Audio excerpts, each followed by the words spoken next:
Why, hello, fellow Patriots, and welcome back to the Patriot Dad channel, where we can discuss current events and modern issues, all while keeping it as real as possible. Today, I wanted to discuss with you and react to the most recent House Foreign Affairs Committee hearing on the withdrawal from Afghanistan and the subsequent takeover by the Taliban of the Afghan government. This hearing took place on November 14th, 2023, and was requested by my coworker, who I hope in the future to sit down with and interview about his time on the ground in Afghanistan at this time of history. So look forward to that in the future on the channel as soon as I can work out logistically how to make that interview work. This video will be a supercut due to its length. The hearing is just shy of 2 hours long, and I don't think anybody wants to watch a 2-hour response video to the hearing. In the future, though, I could be wrong, and if there's enough interest, I may dig it out of the archives and post the full-length reaction, but I will be editing it down for some brevity and adding in my own commentary. Let's get straight to the video then, shall we, since it will be quite a long one.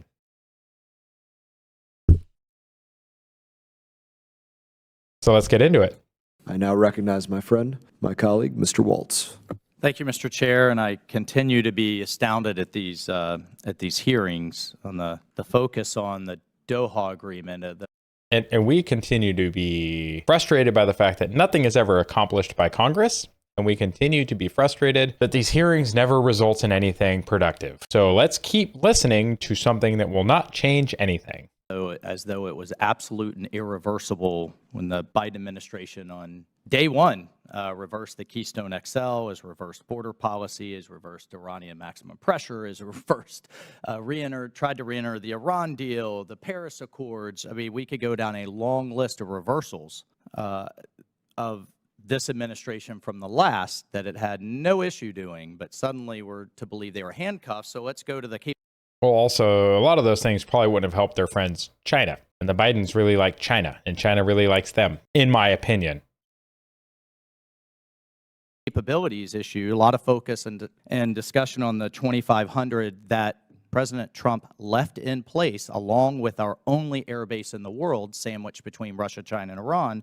But it ignores the conversation on the tens of thousands of contractors that kept the Afghan Air Force flying. President Ghani's last request as president of Afghanistan was for President Biden to please at least allow the contractors to stay so that the Afghan Air Force could continue the fight. It ignores our intelligence professionals that had been plussed up. It ignores the 7,000 NATO troops that were there and had to be fully withdrawn. So I find this quite a convenient narrative. But here nor there, I think at the end of the day, I'm going to list a whole bunch of shit that's embarrassing, but that's neither here nor there. But well done, Mr. Waltz. While we deeply care about our commitment to the Afghans, and it is horrendous what is happening to our former allies, despite denials from the Deputy Secretary of State that she has no evidence they're being hunted down. I hope to be able to talk to y'all about that in the coming weeks, but I guarantee you they are hunting them, and there are people in hiding from the Taliban today that helped us with our mission. A damn shame. Piece there is international terrorism, and Afghanistan once again becoming a platform for al-Qaeda and ISIS. So, General Sadat, you testify there are thousands of al-Qaeda in Afghanistan, training in Afghanistan. Their leaders are moving freely in Afghanistan. The UN says 30 to 40 senior al-Qaeda leaders moving around freely in Afghanistan with several hundred fighters. Yet we have President Biden, who just on June 30th of this year said, remember what I said about Afghanistan? I said al-Qaeda is not there. I was right, patting himself on the back. You were wrong, just like everything else. Maybe in the reality you think you're living in, you were right. But in our real reality, like that everybody has to live in every day, you were wrong. In front of a group of reporters. So, General Sadat, can you speak to al-Qaeda's presence, one, and then two, this narrative that, don't worry, al-Qaeda isn't suddenly the not-so-bad terrorists working with the not-so-bad Taliban against the really bad ISIS, which I think is conflating local conflicts with, I don't believe for a second the Taliban will stop al-Qaeda or ISIS from once again attacking Western interests, which is their absolute goal. But can you speak to that? Thank you.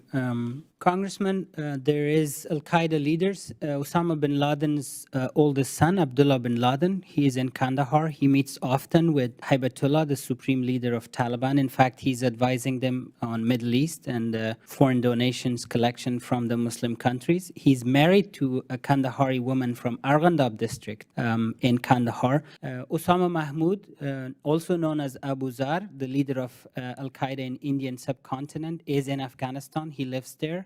Muhammad al-Ghamdi, Al-Qaeda's number 2. Oh, this guy not only has like a yes answer, this guy brought receipts. Damn. So the answer is a hard yes. Comes and travels to Afghanistan. So just in the, excuse me, General, just in the time I have remaining, they fully intend to rebuild and reconstitute their ability to attack the West. I can tell you with certainty that some of the things you see in the Middle East, they have been trained in We also have UN reporting that Siraj Haqqani, the Taliban's Minister of the Interior, are issuing passports with a functioning international airport to fly al-Qaeda, now with official documents, all over the world. Does anyone dispute that on this panel? Does they dispute the UN's reporting on this? We agree some Al-Qaeda leaders were given passports in order to travel and meet with their Middle Eastern allies and branches. What the fudge? Like, what the hell? They gave them official passports which they could fly planes around the world. Have we learned nothing? Can we just switch very quickly? Can we talk about Bagram and that critical 12,000-foot runway that was closer to the Chinese border than Mexico City is to the border with Texas? Who's sitting at Bagram now? It's the Taliban, Congressman. And is there a Chinese presence? Can you speak to the Chinese presence now? And China wants to take Bagram Air Base as a commercial hub, but we know that they could turn it into a military air base. for what commercial reason? Would it be the, I don't know, the world's 3rd largest known lithium supply, 5th largest known copper, chromite? I mean, a whole slew of rare earths and minerals that we're dependent upon in our economy? That's correct. China has contracts amounting to $20 billion with the Taliban today. And Yeah. Who would benefit from us withdrawing in the manner we withdrew?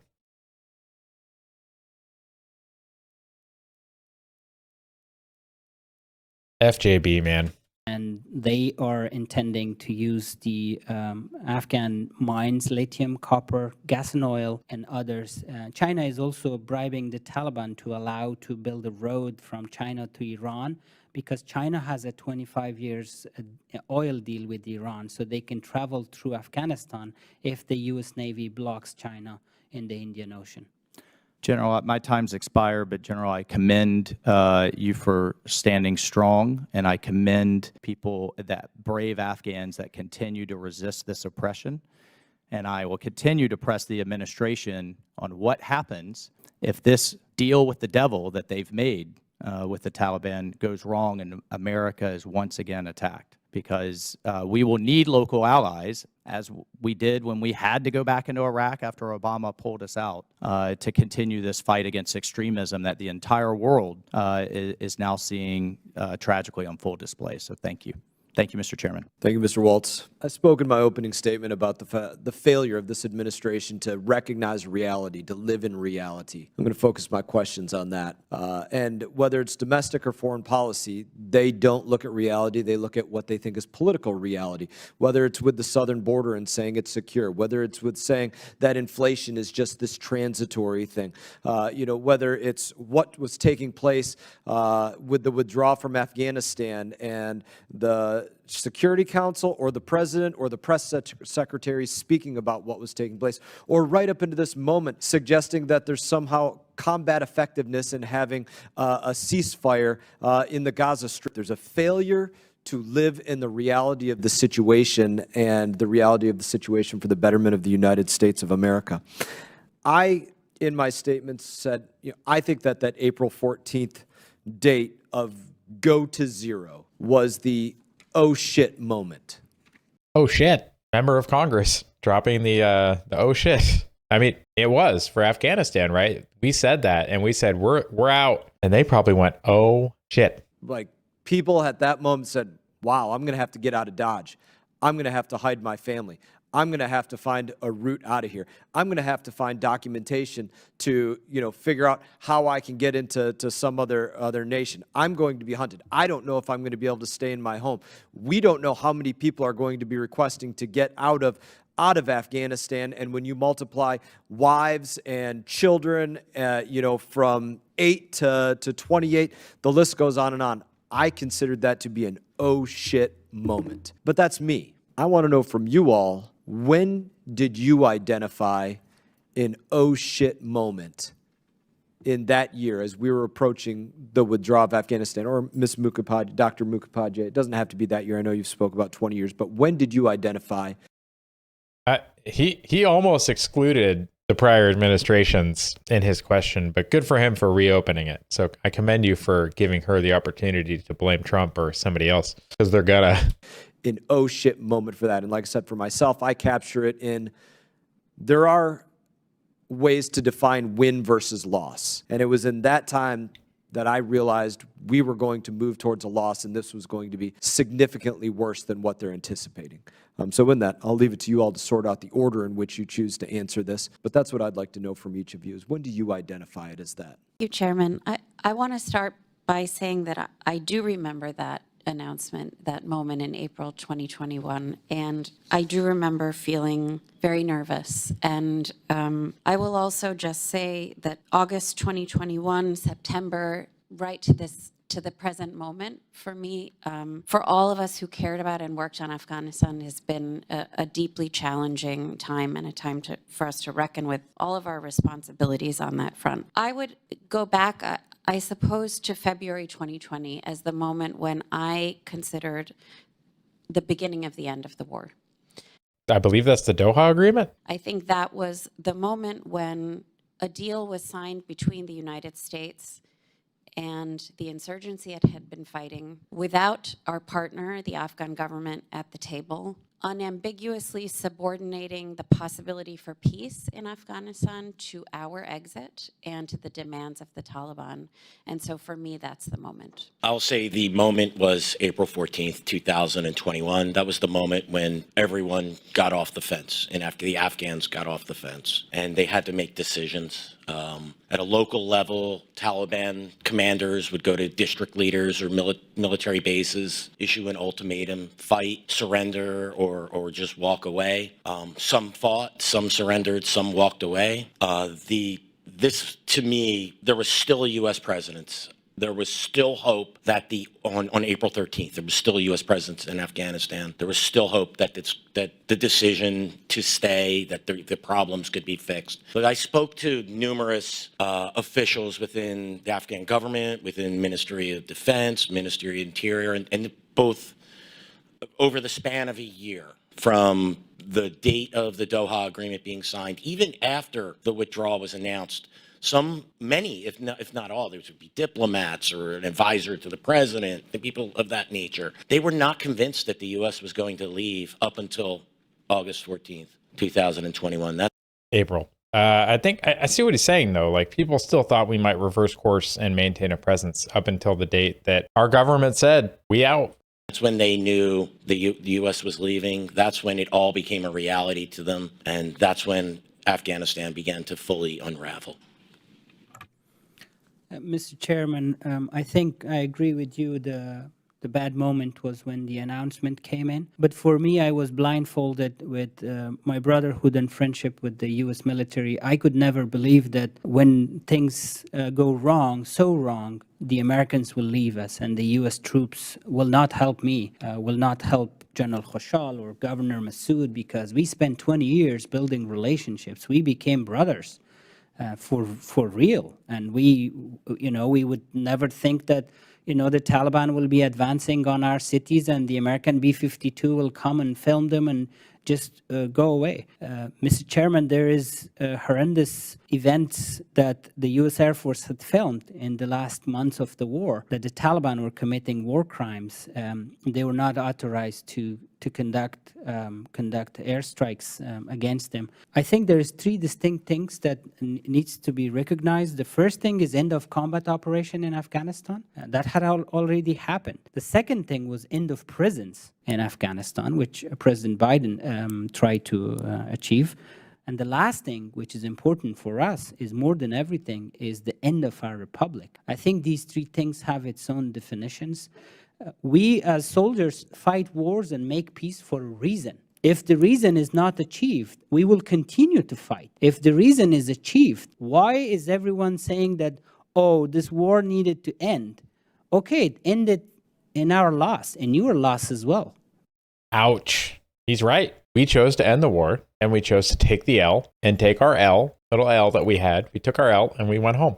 And we handed that L to our Afghan partners and sent them home and said, sorry, this is hard to listen to because I have very strong feelings about us being there in the first place, but we were there and we made commitments and we should have done the right thing, which I'm struggling with knowing what that right thing is. But I don't think what we did, looking back, was the right thing.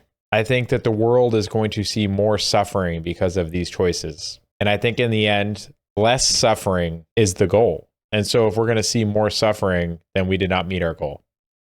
We lost the war and we were fighting. The Afghans were bleeding for this war, and we just figured out how to win it. The new general officers from a younger generation of Afghan leaders, we grew up in the last 20 years, went to school with Americans, Brits, NATO countries. We just became general officers. General Khoshal Sadat is sitting here, one of our best special forces commanders. He became a general officer in 2018.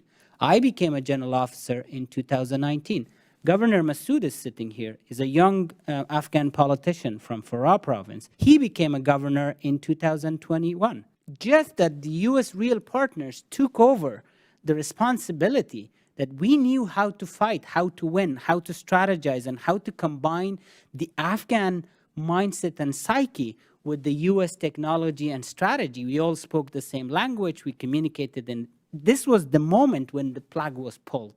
It's just this, a couple of more, like 2-3 more years working together with the Afghans as the new generation took over the other generations, we would have won. And you've been in Afghanistan, Congressman Crow was in Afghanistan, and some others.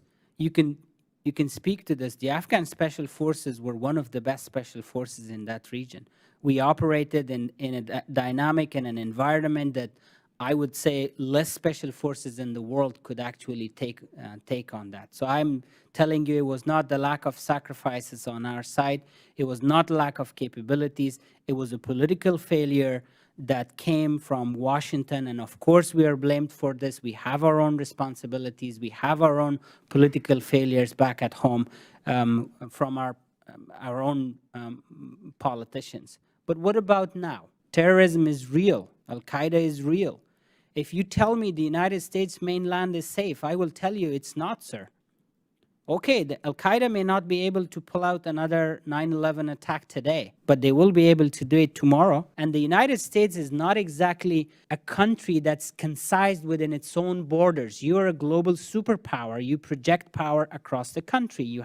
Not to mention, our borders are just wide open. Again, thanks to this administration. So do we even know how many Al-Qaeda or Taliban or any other terrorist organization, do we know how many of their combatants are just floating around inside the United States now? What do you think? I would say the answer is no, because our border is so porous. And you can call me a racist for not wanting the borders wide open, that's fine. If it means a safer United States for legal immigrants and citizens of this great country, then fine. Call me a racist. I don't care. It doesn't mean anything to me because I know I am not. But how many of them are here now? We're setting ourselves up for our own attack in Israel to happen here. We're not safer today because of the decisions that were made in 2021. We're just not.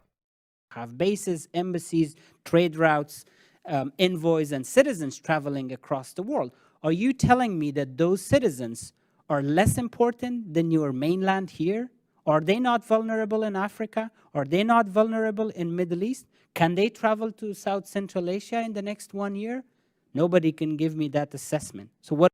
And I personally won't. Not with a U.S. passport. Got to be out of your damn mind. What I'm suggesting here is a way forward for us.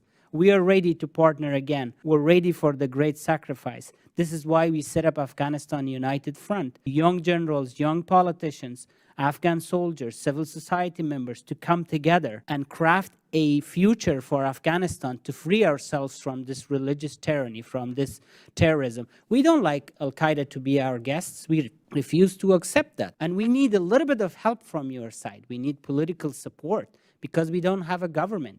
And remember, when 9/11 happened, you guys came to us. We helped you. We went to war not only against Al-Qaeda, but we went to war against every single individual, every single country that was at war with the United States. I'm not saying it didn't benefit us. It benefited us greatly. We built a complete new country, and we're grateful and thank you. But the time didn't end. The world has become so small that anybody can travel from any part of the world and do things in another part of the world. So that said, if you allow Al-Qaeda and Taliban and other extreme organizations to grow in capabilities, to start completing their trainings, they will come back and attack you. If Al-Qaeda starts attacking 10 countries, 12 countries simultaneously in Middle East and Africa and Europe, can the United States respond to that? I'm suggesting we go back to the root of the problem. We start a new partnership, Mr. Chairman. We are ready for it. Thank you for your reflection, General. Thank you all for your answers. I now recognize my friend, Mr. Burchett. Thank you, Mr. Chairman. I feel like when they say my friend instead of my colleague, like I feel like that's code. Like my friend means somebody from my side, colleague means somebody from the other side. Like I hate this political division and infighting. It's stupid. It doesn't help us at all. It's just trying to score points for what I don't know. But I just thought that was an interesting little tidbit. It looks like every time he says my friend, he's talking about somebody sitting to his right. It's an honor to call you a friend, brother. Thank you for what you did for our country and what you continue to do.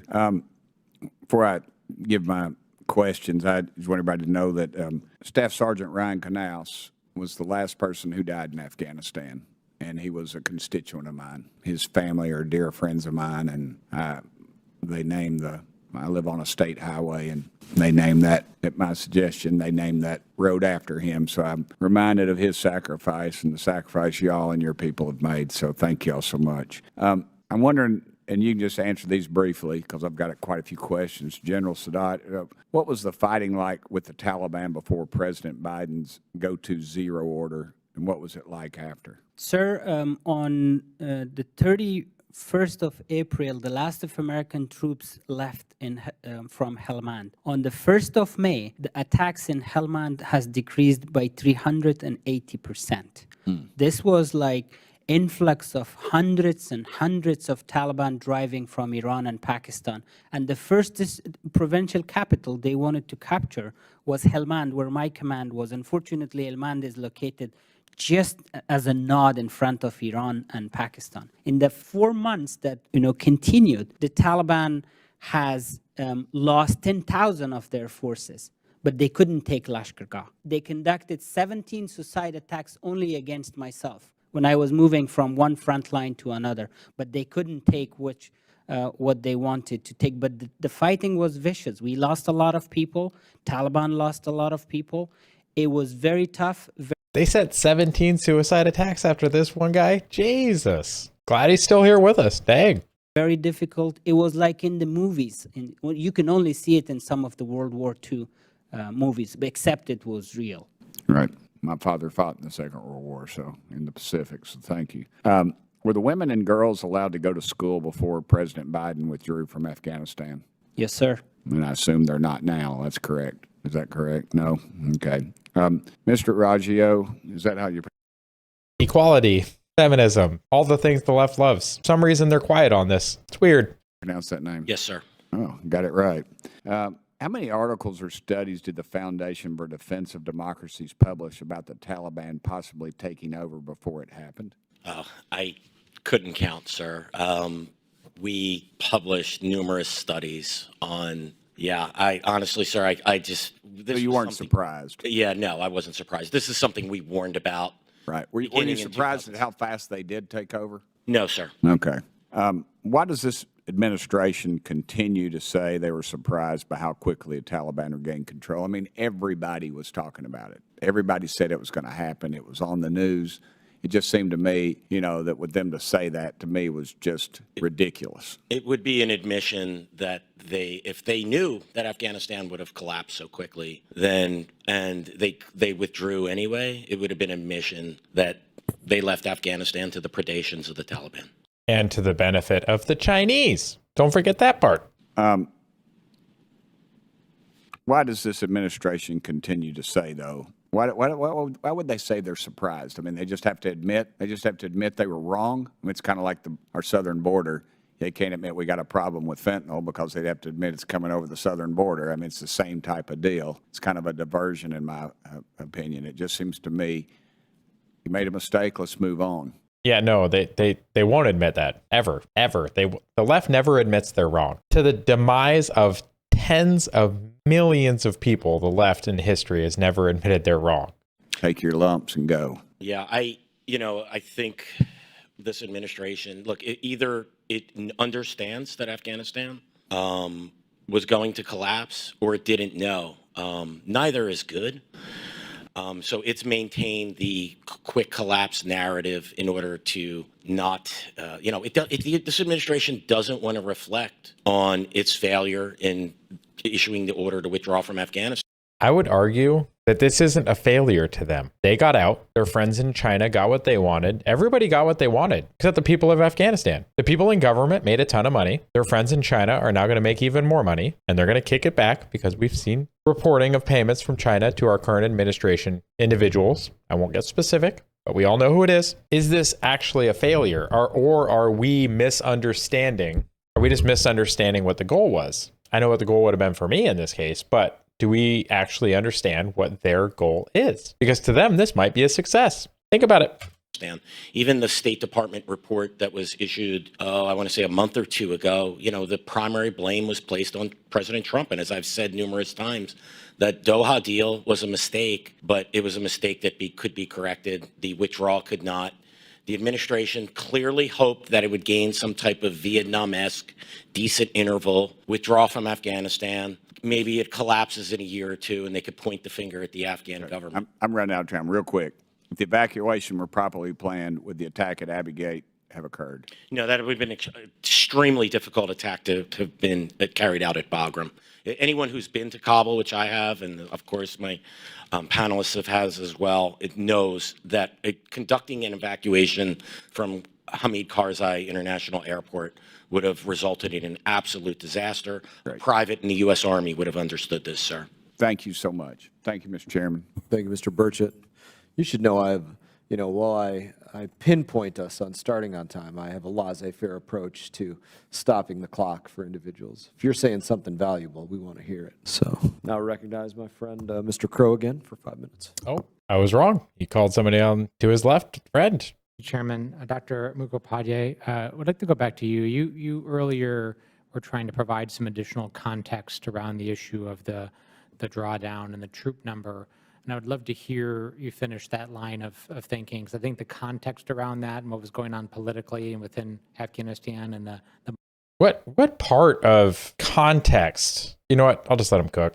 months and years leading up to that is very important here. Thank you, Congressman. Yes, actually, in 2019, I wrote a piece for Lawfare in which I talked about, as the debate was happening around what the troop numbers should be, and it was very contentious, as you'll no doubt recall. I was of the view, as General Sadat explained, that Afghan forces were doing the bulk of the fighting. So really what was significant about our troop presence, in addition to all of the support that contractors provided, was the political import of the troop presence. Because the political import, for me, was a signal on the part of the Americans to Afghan elites, to soldiers and citizens, and to the Taliban, and to the neighbors, that the U.S. government had confidence in and investment in the Republic.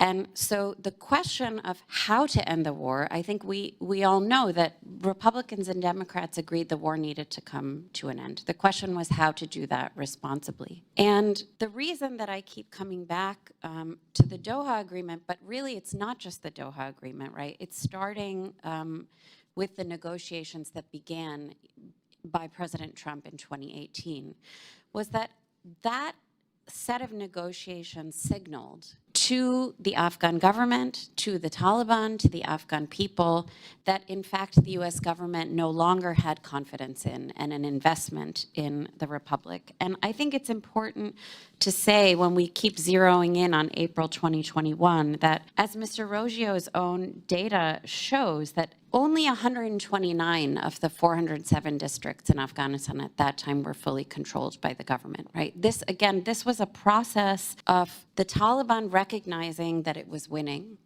and the Afghan government being in a position to never be quite clear, to be able to predict what is going to happen, because President Trump raised the number of troops, then dropped the number of troops, then changed his mind, then signed the agreement, then dropped the number below what the commitment actually was to the Taliban. And I can tell you that even after the April 21 announcement, I was in Kabul in June 21, and it was very clear to me that senior members of the Afghan government did not believe that the Americans were going to leave. And I don't think that we can attribute that to President Biden's decision. It was a much longer pattern of... Well, I mean, to be fair, we'd been there for almost 20 years. Right? Since 2002 or 3, and it's 2021. Like, we're talking about 19, 20 years. Why would they think we would just disappear in the middle of the night? That'd be a pretty dick move, wouldn't it?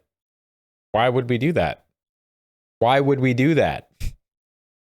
Feeling a sense simultaneously, on the one hand, as General Sadat said, that we would never abandon them, and on the other hand, a sense that at any moment we might abandon them. And that unpredictability was most acute in the Trump period. And there's plenty of blame to go across, as I said in my opening comments, across all 4 administrations. But that kind of unpredictability around troop numbers created a sort of political instability in Afghanistan that I don't think that was a domino effect after February 2020 that I don't think we could have reversed. Thank you for that. General Sadat, to you for a moment. This is not a trick question. I have no idea the answer to it. I'm really curious your thought on this. Is there an amount of time that after 20 years, more than 20 years, well, about 20 years, that the U.S. could have kept troops there, but then the Afghan forces could have stood on their own, and then we could have gone to zero? Do you have that number in your head? Because, I mean, we had been talking, we tried all the different levels, Mr. Roggio said, all the different levels, all the different surge strategies, all different tactics. I mean, we tried so many different things. I'm just wondering if there's an amount of time in your head. Didn't he answer this already? I thought he said another 2 or 3 years. They just got all their young officers just into the general corps. They had figured out a mechanism and a way to fight the Taliban. Like, I thought he already answered this. 2 or 3 years, right? That if you had just had, X more years, that the outcome would have been different. It wouldn't have been about the years. It was about the approach. I think, to be honest, we have to go back a little bit on negotiations. Negotiations with Taliban started in 2011 when they opened an official office in Doha. It was during President Obama, pulling out 5 detainees out of the prison, and the next day giving them a political stature globally. I think if that didn't begin, the Americans negotiated with Afghan government directly about your leaving, our country wouldn't have collapsed. In case that we continue to receive the amount of support in terms of military and combat from the U.S. I think what killed us, sir, that we could never recover was the fact that the U.S. government went behind our back and spoke to our enemy, made a deal with our enemy, making us look like we're the outsiders, and the real deal is with the Taliban. I think without the United States government talking to the Taliban, the Afghan government would have absolutely not only sustained, but we would actually succeed because of the reasons I just mentioned. The younger generation of Afghans, you fought and worked with Afghan military. Now, we raised through the ranks. In 20 years was the time we grew up in politics and military. I have a young colonel here, Colonel Parwani. He's not even 30 years old, but he was leading vicious wars in Kunduz, in Kandahar, and in Helmand. So they became more sophisticated, more capable. I believe it would have been, look, Afghanistan became a political toy a little bit. when President Bush was in charge, that was the best chance for Afghanistan. We appreciate, we honor President Bush. He listened to Afghans. He worked with the Afghans. When President Obama came, President Obama and President Karzai had bad relationship between each other. So it affected us. Then President Biden, back then vice president, came and fought with our president, and their relationship became strained. It further affected us. I sometimes feel like President Biden has a vendetta against Afghans. The way he comments on us, the way he treats Afghans. And on the other, couple of months ago, he wanted to give our money to 9/11 victims. And some of these things, look, we are a nation. We're a great nation. Our people are very proud people. We are the most loyal people that you can find if you become our allies. If you become our enemies, we will fight to our death. We're not just going to disappear tomorrow. We will rise again. We will get rid of the Taliban. And we hope that we can do it together with you. And it will be good for you to have a friend, to have an ally in that part of the world. We will. I'll go back a few seconds. This general just stated they are the most loyal. Be their friends, it will go well. They will defeat the Taliban. Be their enemy, and they will fight to the death. He says this to our Congress. I believe him. Credit where credit's due. Take care of your interests as well, as long as you gave us some support. Things have happened, awful things, bad things, but I'm asking humbly this Congress, please, let's focus on what we can do together in the future. Thank you, General. Thank you. I'm going to ask a couple more questions myself now, and circled around the go to zero order. Mr. Raggio, can you discuss that in relationship to Taliban advancements? Yes. So by by April of 2021, just again, I want to be clear that the map I created is an assessment, and you could flip some of these numbers either ways, but it painted a picture, by the way, that was very close to what the Special Investigator General for Afghanistan Reconstruction posed. There's differences between our methods and when their data was released, and my data was real time. Their data was always 90 days old, so it was always difficult to compare, but it was always 5 to 15% in together. Anyway, somewhere, the Afghan government, the Taliban controlled about 70 districts. The Afghan government, I believe you gave the number, I don't have them off the top of my head, but it's somewhere around 120 or so, and the rest were contested. That meant that the Afghan military was battling the Taliban for control of these districts. That number stayed pretty steady from 2020 to 2021, give or take. And as General Sadat noted, there was a significant, when President Trump when he restructured his Afghanistan policy, the Taliban actually lost control of districts, and the Afghans, they lost control of about 25 districts. So they were at their low peak. The numbers were in the 50s of the districts they controlled. The number of contested districts actually went down as well. So, and as General Sadat noted, the Afghan military was conducting primary security responsibilities. By the end of May, middle of June, the Taliban doubled the number of their districts that they controlled. It was clear that they were waiting for this moment for the U.S. withdrawal in order to launch its offensive. As General Sadat noted, fighters were flowing from Iran and Pakistan into Helmand. Let me pause. It was clear to you. Yes, sir. It was clear to me. Let me just ask that pointedly. Was it clear to you, General Sadat? Sir, I was blindfolded again. I didn't believe that this day will happen. Maybe I was in full denial. It was my country. It was clear towards the end because every day I was waiting for my own death as I was fighting in the front line. So yes, when, we didn't get support. I got B-52 a couple of times, chaired up. Then it didn't support me. It didn't drop bombs. So, yeah, we were doomed. Congressman, if I just may add one thing. The U.S. military, by the middle of June, their numbers of the districts that they were saying were controlled by the Taliban were half the numbers that I was reporting. And then within 2 weeks, their numbers matched mine. Why do you think that was? Because the U.S. military was telling us that the withdrawal was being conducted in an orderly fashion, and the Afghan the Afghan government was not in danger of collapse. I think what he meant to say is they were lying. Admitting such a rapid degradation in the security in the districts in Afghanistan would have been an admission that that policy was failing. And the administration, again, wanted to leave Afghanistan. It was not going to change. They wanted to leave Afghanistan to China. Change its policy, even though the facts on the ground were showing that the security situation was deteriorating. Is there anybody specific that you attribute to telling you that? Oh, it was General Milley himself said it on television. How do you, General Sadat, looking at what Mr. Raggio just said, what was being put out in the media here, what was being said by General Milley, what was being put out in intelligence, how did that rosy, we'll call it a rosy assessment, that's an understatement. It's an understatement to call it a rosy assessment. It's a lie.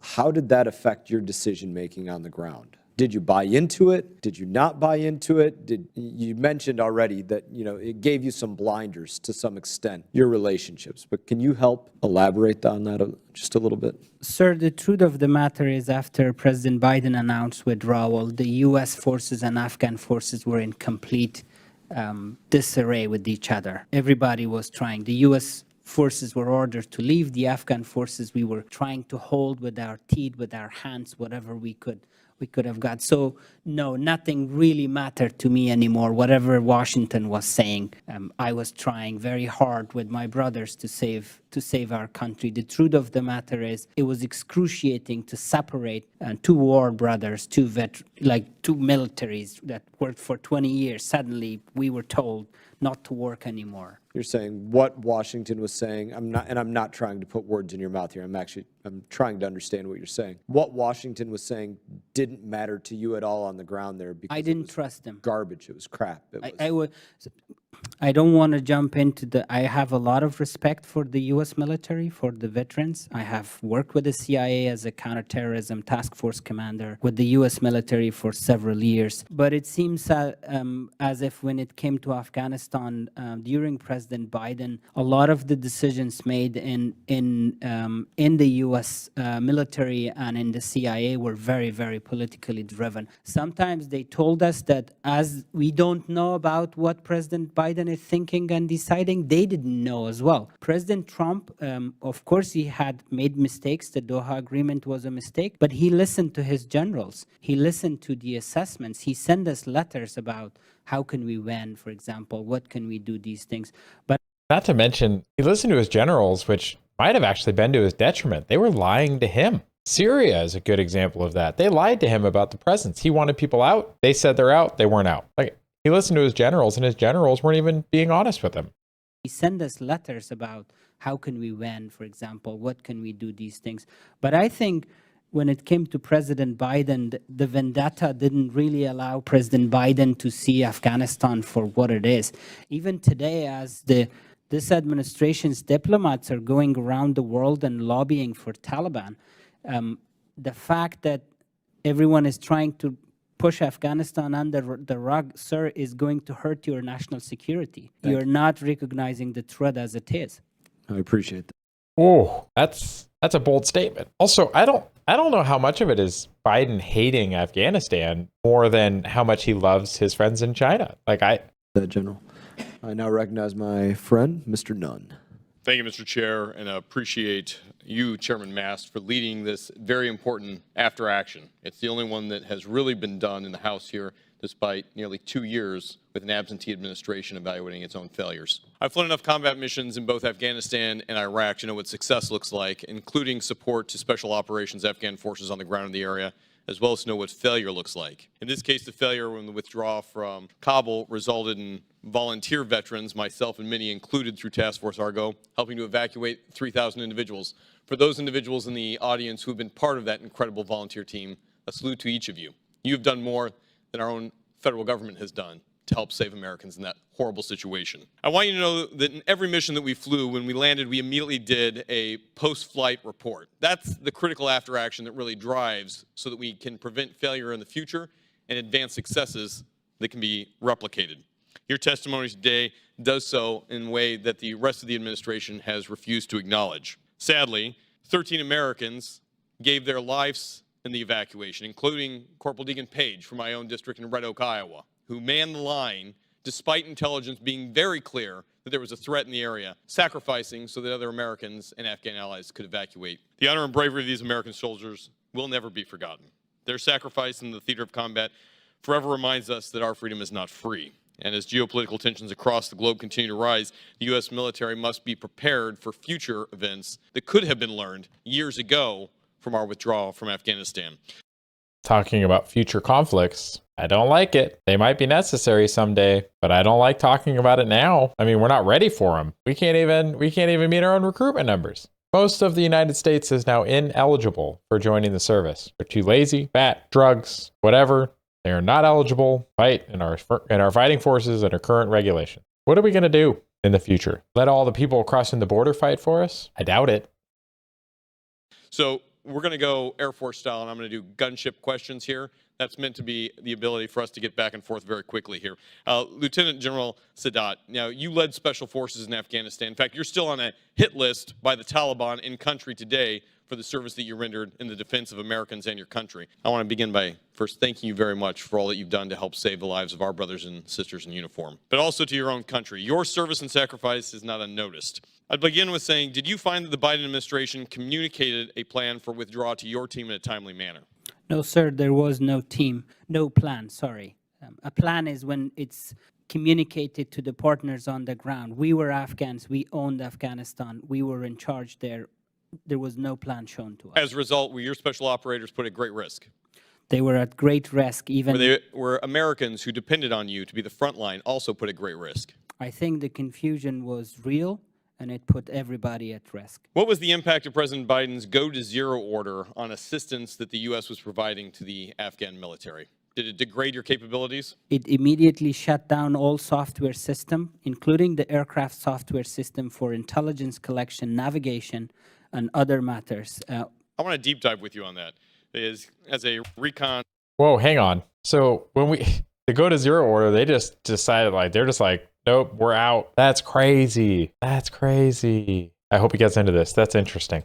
An airborne guy myself here. To the best of your knowledge, was close air support or armed overwatch or even overwatch of an intel asset provided during the evacuation of Kabul? There were airplanes, but they didn't have the authority to pull the trigger.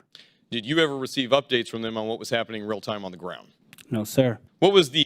Hold up. Let me go back. They weren't even communicating with the people on the ground? Up-to-date information? What the fudge? Receive updates from them on what was happening real time on the ground?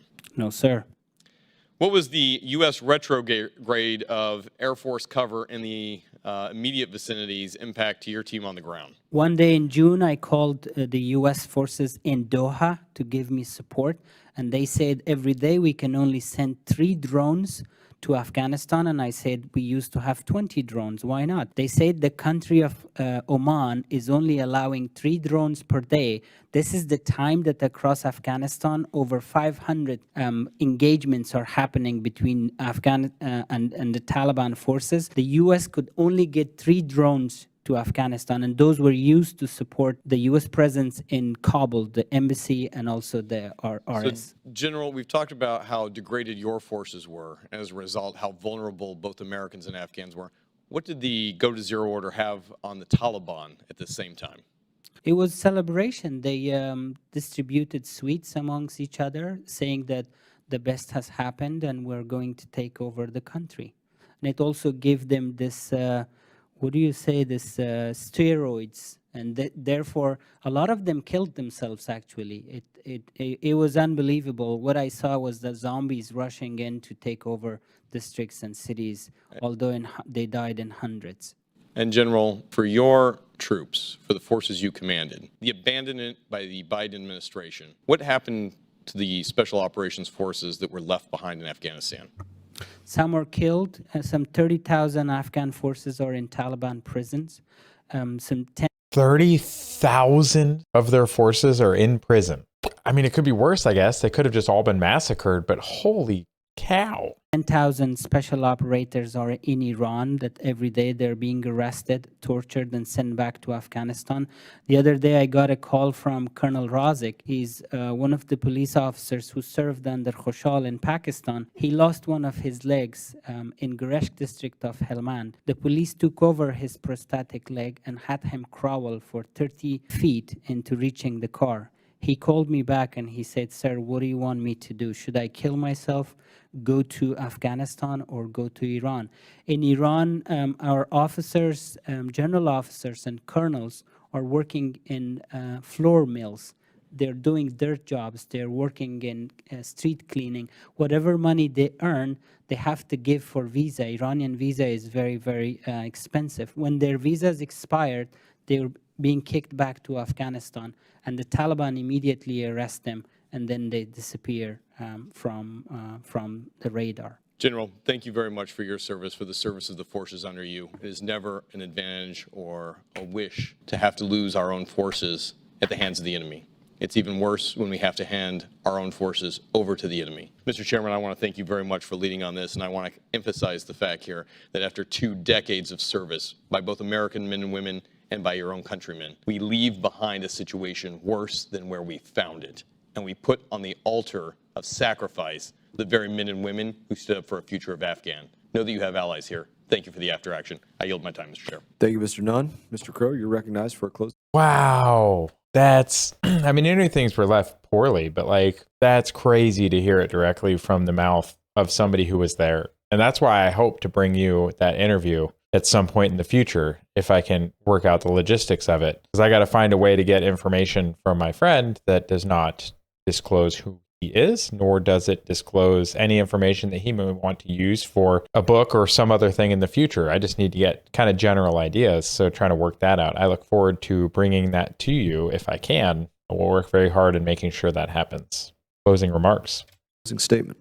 Thank you, Chairman, and thank you all to the witnesses. This was a really important discussion, and thank you again to the folks in the audience for your service and sacrifice in a lot of different and very important ways. I wanted to just discuss for a moment something that General Sadat said, and you made a really important comment, General. And behind that comment was this idea that over 20 years, United States, had 100,000 troops there at one point. We tried many different strategies, many different approaches. I will ardently push back all the time on anybody that says that the Afghans were not willing to fight for their country. I mean, that is an absurd comment, and it's one that deserves to be called out whenever it's said.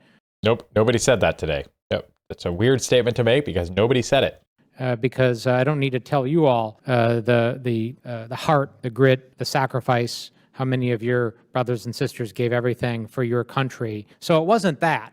It wasn't the lack of a willingness of the Afghans to fight. So it really was this issue of politics.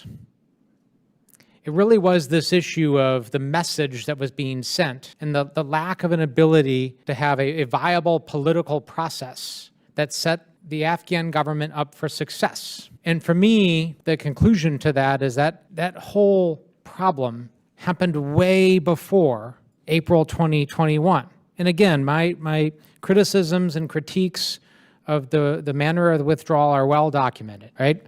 There were a lot of problems. I've been very clear about that, and we owe it to people to make sure we're correcting those, and that in the future, God forbid if we're ever in a situation of conducting a NEO of that magnitude again, that we fix it, and we do it better, and we do it differently. But the concrete had hardened so much by that point from a political perspective that from the Taliban's point of view, it was very clear America was done. It was clear we were going to leave at some point or another. It was clear probably years ago that was going to happen, which put everybody in an untenable situation. I've learned to take people's word in this business, that a lot of times if you actually... Hang on, a politician learned to take people's word? None of you guys tell the truth on either side. Why would you take anybody's word? They've got to prove themselves. What? I don't trust him. For that statement alone, I don't trust him, because nobody should trust a politician ever. You listen to them, they'll just tell you, right? So I wanted to go back to the former president This is former President Trump at a rally in Ohio on June 26, 2021. This is what he said. I started the process. All the troops are coming back home. They couldn't stop the process. 21 years is enough, don't we think? 21 years. They couldn't stop the process. They wanted to, but it was very tough to stop the process. Message after message, time and again, it was clear to the Taliban the way this was going to go. I am sorry to all of you, to my Afghan brothers and sisters. You deserve better. And I am willing to talk with my colleagues here and to continue to talk with all of you about what we can do to keep the faith and to move forward, because there are things that we can do. This is a story that I don't believe is done. And we will continue to work with you on that. Man, we broke that trust, bro. Like, I know the general said that he hopes that we can work together in the future, but like, dude, we broke that trust hard. Do you think they're going to trust us to not do it again? Would you? Would you trust us to not do it again? If you were them, I wouldn't, because as soon as the administration changes and it becomes politically expedient, or we want to help a friend that might want possession of Afghanistan like China, we'll just stab people in the back. That's the message we sent, and that's what we did. And why would people think we would do anything different in the future? And one other call here, in addition to our policy with regard to Afghanistan, is we have obligations that we have not yet fulfilled to those who are still left behind, our partners and our brothers and sisters who are seeking refuge, who are hiding, who every day are fearing for their lives. We must pass the Afghan Allies Protection Act to expand the special immigrant visa program, to expand the P1 and P2 programs, to streamline that process, and to do everything possible to continue evacuations from Afghanistan to get people to safety. That is our obligation. And in addition to that, we must pass the Afghan Allies Adjustment Act to make sure that those who we have got out of Afghanistan have a clear path to start a new life in the United States, because they will be incredible citizens. They will be incredible parts of our community. I know it. They're my neighbors already in many respects, and we owe it to them. And so with that, I yield back. I have one more comment about that. You know, we're depleting all of these countries around the world of what we would call their high quality people. Some would say they're not the high quality people. It doesn't really matter. When you have millions of people coming from all over the world to here, what is left where they're coming from? That's true of South America, Central America. That's true of Asia. That's true of Africa. That's true of Europe. That's true of everywhere. When we import people in mass from these countries, now 100%, they're fleeing conflict, absolutely. But do we just make the assumption that they want to live here forever, or do they want to return to their home? What's left of their home if we take all of those people out and never send them back? Who's left to rebuild? Who's left to work? Who's left to do those things? I feel like we're doing a lot of these countries a disservice by doing that. If you look at all of the fighting age males that come across our southern border from all of the Central and South American countries and from all over the world that come across that border, what do those societies look like when all of those men are gone? Are they better off? It's a discussion we really should have, and I don't know if we really have it. Thank you, Mr. Crow. Like any event, the game ultimately ends. And throughout the game, there's mistakes that are usually made on both sides, but in the end, there is a winner and a loser. I defined winner and loser as the outcomes being better than expected or the outcomes being worse than expected, and that's how I give that definition, and I think it's quantifiable. This resulted in a loss. Outcomes worse than expected, immeasurably worse than expected, for not just what was the moment, certainly to this moment, and likely for at least a generation to come. Yeah. And that happened because of abandonment and ignorance, ignoring reconnaissance, intelligence. Or an active choice to get out of a country to benefit a country like China that our leader supports. On my little tinfoil hat. I don't think this was as unintentional as people think. Surveillance at a basic level, just looking. And just to look, you had to willfully ignore what was taking place to get to the loss, the worst expectations, or the worst outcomes compared to what could have been expected. You had to willfully ignore what was taking place on the ground. And you had to abandon the people on the ground in order to reach what the administration wanted to reach, which is what they announced on the Go to Zero day. Afghan? September 11 withdrawal. To China. Political withdrawal date. political celebration withdrawal date. Let's reach a day that's an anniversary of the 9/11 attacks and make that our withdrawal date, no matter what. No matter what, we're going to do this. Doesn't matter if we ignore how many special immigrant visas need to be issued, and if those people won't be able to get the documentation that they need because there's no Americans on the ground. Doesn't matter how many provinces are being taken over. Doesn't matter the Taliban advancement. Doesn't matter if we have to leave these air bases and retreat to another one. Doesn't matter if we have to call on an unnumbered amount of civilians not working for the State Department or the Department of Defense to come in and help get people out. Definitely not a part of any plan. Doesn't matter what has to happen. We're going to abandon, we're going to ignore in order to get to the political outcome that we desire. Handing it to China. That resulted in a loss. Tell me I'm wrong. Outcome worse than expectations. I thank you all for your testimony, your eyewitness accounts, your firsthand accounts, sharing your heart about how you felt about the situation at the time, rehashing that. It's of great value to each and every one of us on both sides of the aisle. Members of the subcommittee may have some additional questions for each and every one of you. I hope that you'll respond to those in writing. Pursuant to committee rules, all members may have 5 days to submit those statements, questions, and extraneous materials for the record, subject to the length limitations, and without objection, this committee stands adjourned. Thank you. Oh man, that was a lot. That was a long video. But man, hearing some of that testimony, especially from the general, eye-opening, crazy. I don't think we should have been there in the first place, but we were there. We should not have done what we did and just abandoned and retreated.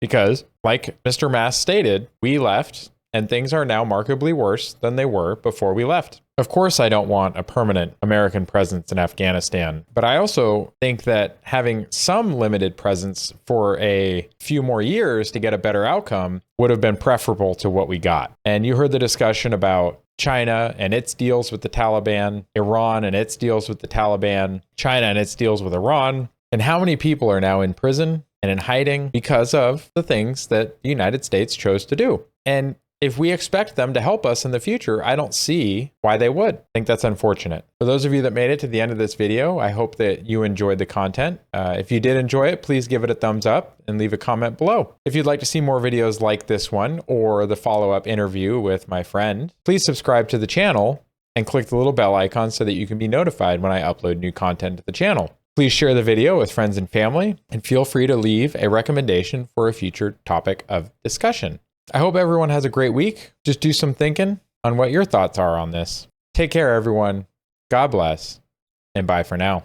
Go ahead and check out one of the links on the screen now to either subscribe to the channel and see the rest of the videos of the channel, or one of the carefully selected videos that you may wish to see that YouTube has used its algorithm to select for you.